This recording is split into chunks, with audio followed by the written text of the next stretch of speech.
Nah, jadi kemunculan Al-Mahdi itu di ujung perjalanan umur umat Islam ini. Yang berarti ketika tanda-tanda besar sudah mulai bermunculan.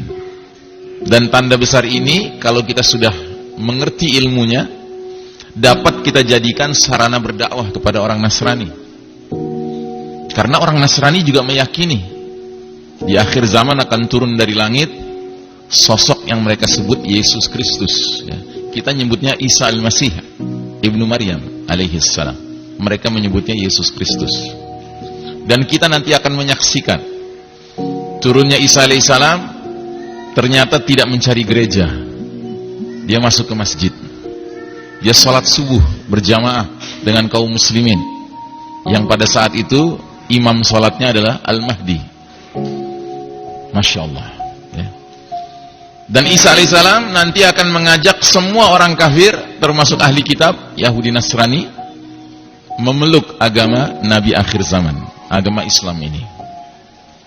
Bahkan dalam hadis sahih dikatakan, Isa alaihissalam kalau sudah turun nanti dari langit, dia hanya menawarkan dua pilihan kepada orang kafir dan ahli kitab. Pilihan pertama, aslim taslam, masuk Islamlah engkau, niscaya engkau akan selamat dunia dan akhirat. Kalau nggak mau, diapakan sama Isa alaihissalam? Diselesaikan. Loh, kok ngeri gitu Ustaz? Bukankah Isa alaihissalam itu digambarkan sosoknya santun? Iya memang. Cuman masalahnya adalah bukan masalah kesantunan di sini. Masalahnya turunnya Isa alaihissalam termasuk tanda kalau dunia sudah memasuki injury time. Dunia sudah mau berakhir. Waktu sudah tinggal sedikit. Adalah keterlaluan kalau orang kafir, Yahudi Nasrani masih tetap ngeyel ketika Isa alaihissalam sudah turun. Karenanya cuma dikasih dua pilihan, atau masuk Islam atau mati. Dan akan ada nanti orang-orang kafir, Yahudi Nasrani, yang masuk Islam tidak mau, tapi mati lebih gak mau lagi. Akhirnya apa? Masuk Islam dengan terpaksa. Sampai kapan? Sampai Isa alaihissalam wafat, mereka murtad lagi. Dan ketika sedang seru-serunya murtad, tiba-tiba matahari terbit dari barat. Mereka ingin mengucapkan dua kalimat syahadat lagi, kata orang Padang, talambe, too late. Tidak diterima, pintu tobat sudah ditutup. Ya. Walaupun ada juga yang awal mulanya masuk Islam terpaksa, tetapi lama-kelamaan benar-benar beriman. Ya. Beruntunglah dia. Ada hadis mengatakan, Nabi bersabda, kelak nanti kalau perang antara kaum muslimin dengan Yahudi, maka kaum muslimin akan berada di sebelah timur Nahrul Urdun, sungai Jordan. Dan Yahudi akan berada di sebelah barat dari Nahrul Urdun, sungai Jordan.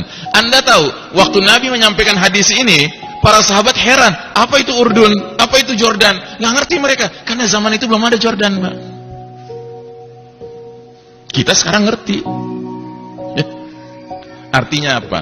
Nabi itu jangan ditanya, dia tahu tidak tahu tentang Amerika. Dia jelas tahu kalau dikasih tahu sama Allah. Tapi dengan tidak adanya hadis itu, kita perlu menduga kuat, jangan-jangan Amerika pada masa itu sudah nggak ada. Karena apa? Terbenam. Dan tentu pengertian terbenam bukan seluruhnya. Daratan tingginya, puncak-puncak gunungnya mungkin masih tersisa. Ya. Termasuk wilayah Indonesia yang kita cintai karena Allah ini. Maka kalau ada di antara Anda yang berpikir, wah kalau gitu kita harus siap-siap. Bukan, kita harus siap-siap mengantisipasi pembenaman ini dengan cara kita bangun kampung akhir zaman di puncak-puncak gunung. Misalnya kita ke Merapi gitu ya, silakan. Karena ada hadisnya juga, Nabi bilang, kalau kalian sudah hidup di era fitnah, bawalah hewan kambing kalian, domba kalian ke puncak-puncak gunung, ya kan? Uzlah, kan begitu. Nah cuma harus diingat, kalaupun kita selamat setelah kita bikin kampung akhir zaman di puncak gunung Merapi misalnya, nantinya kita nggak tinggal lagi di puncak gunung Merapi, kita tinggal di pulau Merapi, Pak. Kenapa? Karena sekeliling kita air, ya. Nah terus yang kedua, apa yang terjadi? Yang kedua, terjadilah significant depopulation, pengurangan populasi planet bumi ini secara signifikan. Banyak orang tewas, Pak, gara-gara bencana dahsyat ini. Ya bayangkan, wilayah ini kan luas, wilayah yang banyak sekali penduduknya ya. Ini banyak sekali penduduknya kan. Apalagi wilayah yang warnanya kuning ini. Negara apa nih? Banyak kan penduduknya. Penduduk dunia total 7 miliar, itu 2 miliar sendiri, Pak. Karenanya sebagiannya mulai diekspor paksa ke sini kan? Gitu. Makanya kalau kita ngerti skenario akhir zaman, kita tinggal komentar gimana? Silakan datang ke sini, ahlan wa sahlan, lu bakal terbenam lah. Nah, gitu. Cuma pertanyaannya kitanya kemana? Kan gitu. Nah, kitanya harus menjalankan yang dulu Nabi dan para sahabat lakukan. Apa itu? Hijrah. Hijrahnya kemana? Ya ke tempat pemimpin kita akan muncul. Siapa pemimpin kita? Al-Mahdi yang kita sedang bicarakan sekarang ini. Nah, Al-Mahdi munculnya di mana? Al-Mahdi muncul awalnya di Mekah. Karena nanti akan ada segelintir umat Islam, as-sabiqunal awwalun, yang registrasi ke Al-Mahdinya di Mekah. Baiatnya ke Mekah. Tetapi yang kebanyakan umat Islam nanti registrasinya kemana? Ke Syam. Karena Al-Mahdi setelah dari Mekah bertolak kemana? Ke Syam, mendirikan khilafah ala minhajin nubuwah. Dengan ibu kota awalnya Damaskus, ibu kota terakhirnya Baitul Maqdis. Ya. Ini semua ada keterangan-keterangan hadisnya. Ya. Nah, jadi saudaraku rahimakumullah, yang berikutnya yang terjadi apa? Global famine, kelaparan mendunia. 40 hari 40 malam dunia diselimuti oleh kabut asap. Matahari bersinar gak bisa menyentuh tanah. Akibatnya tanaman, tumbuhan, pohon gak menghasilkan. Makanya ada dalil mengatakan jika kalian sudah melihat bintang berekor di bulan Ramadan, siapkan makanan sekuat kemampuan kalian. Jadi bintang berekor itu diantara dalilnya mengisyaratkan jatuhnya di bulan Ramadan. Maka mulai sekarang kalau Ramadan akan tiba, tidak sekedar perasaan gembira yang harus ada dalam diri kita, tapi juga perasaan waspada. Jangan-jangan Ramadan ini jatuhnya bintang berekor. Kita tidak tahu kapan jatuhnya, tetapi kalau melihat tanda demi tanda yang bermunculan, it seems to be very close. Kelihatannya sudah dekat sekali jadwalnya. Bahkan tahun lalu, Ramadan tahun lalu, begitu malam terakhir, ya, kita dengar kabar besok 1 Syawal, saya langsung instruksikan istri anak saya semuanya sujud syukur. Alhamdulillah tahun lalu belum jatuh bintang berekor. Karena kami belum siap hijrah. Dan kelaparan mendunia ini berakibat kepada apa? Orang berebut makanan, Pak. Sampai apa? Sampai saling berbunuhan, killings ya. Al-haraj kata Nabi, saling berbunuhan, memperebutkan makanan.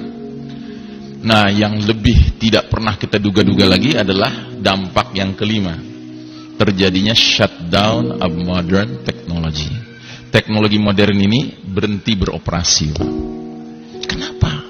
Ya karena batu besar jatuh dengan kecepatan tinggi, bergesekan dengan udara, tentu menimbulkan induksi besar-besaran.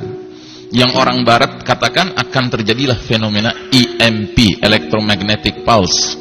Ya, semua benda-benda kelistrikan macet, tidak bisa berguna lagi.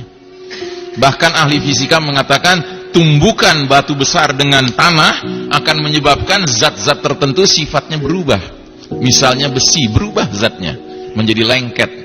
Sehingga instrumen-instrumen yang terbuat dari besi yang sedikit rumit saja tidak bisa dipakai lagi. Contohnya sepeda, rantainya besi, gearnya besi, nggak bisa dipakai lagi. Bedil, pelatuknya besi, pelurunya besi, nggak bisa dipakai lagi. Dan ini yang dikatakan Nabi sampai 3 kalimat diulang-ulang dalam hadis riwayat Muslim, hadisnya sahih. Nabi bersabda, wa'udtum min haitsu bada'tum wa'udtum min haitsu bada'tum wa'udtum min haitsu bada'tum. Kalian akan kembali kepada kondisi seperti sedia kala. Kalian akan kembali kepada kondisi seperti sedia kala. Kalian akan kembali kepada kondisi seperti sedia kala. Sewaktu Nabi dahulu menyampaikan kepada para sahabat nggak ngerti. Kenapa nggak paham para sahabat? Karena para sahabat nggak pernah mengalami menggunakan komputer, ya, HP, listrik, AC, ya, mobil, motor, pesawat udara, tidak ada. Tapi setelah hadis ini sampai ke zaman kita, kita pakai akal kita merenungkan apa ya maknanya ini. Oh, ini rupanya isyarat akan terjadinya kemacetan operasional teknologi canggih. Nah, yang lebih menarik lagi, Syekh Mubayyad dalam kitab Ensiklopedia Akhir Zaman mengatakan, jika peristiwa ini terjadi, Pak, ini bukan keburukan bagi umat Islam, malah ini keberkahan bagi umat Islam. Kenapa? Karena begitu shutdown modern technology terjadi, dia terjadi di seluruh dunia, Pak. Akibatnya umat Islam bisa istirahat, dari perlombaan mengejar ketertinggalan barat kafir di bidang teknologi. Sebuah perlombaan yang pada hakikatnya nggak akan pernah kita menangkan, Pak. Kenapa? Karena barat kafir curang. Mereka nggak rela kita menang. Jangankan menang, Pak, setara saja sama mereka nggak boleh kita, Pak. Buktinya apa? Kalau putra-putra muslim, muslimah berangkat ke Eropa, ke Amerika belajar, ke kampus-kampus mereka, kalau dia brilian nggak diizinkan pulang, Pak. Kalau perlu dikasih warga negara sana, ya kan? Disedot otaknya supaya nggak bermanfaat bagi negeri kaum muslimin. Ya, mereka nggak ridho, Pak, kaum muslimin ini maju di bidang teknologi canggih.